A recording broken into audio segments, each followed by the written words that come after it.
প্রেমের নামে প্রতারণা, বিশ্বাসঘাতকতা আর শেষের পরিণতি জানতে হলে ভিডিওটির শেষ অবধি দেখুন।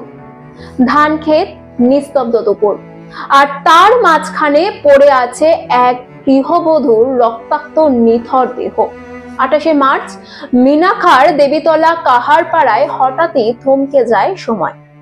ধান চাষের জমিতে উদ্ধার হয় বসিরহাটের রিজিয়া খাতুনের মৃতদেহ। এই নারী স্বামী পরিত্যক্তা, বাবার বাড়িতে থাকতেন, পরিচালিকার কাজ করতেন তিনি, কিন্তু ভাগ্য তাকে নিয়ে যায় এমন এক অন্ধকারে যেখান থেকে ফেরার আর কোনো পথ ছিল না।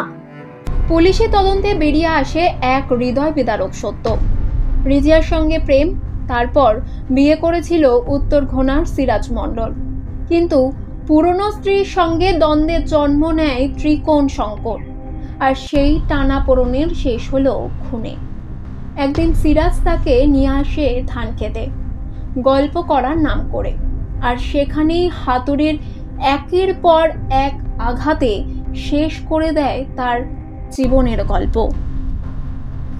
এটাই শেষ না, পুলিশ তাকে ধরে ফেলে, নিয়ে যায় ঘটনাস্থলে, পুনর্নির্মাণ করে সেই বিভীষিকার প্রতিটি মুহূর্ত, যেখান থেকে আনা হয়, যেখানে বসে গল্প করে, আর ঠিক যেখানে পড়ে থাকে রিজিয়ার নিথর দেহ।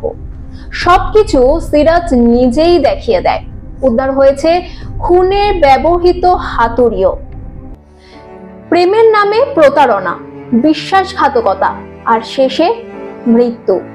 রিজিয়া খাতুনের গল্প যেন এক নির্মম সিনেমা, কিন্তু এটা বাস্তব, আর বাস্তব সব সময় সিনেমার চেয়ে বেশি ভয়ঙ্কর।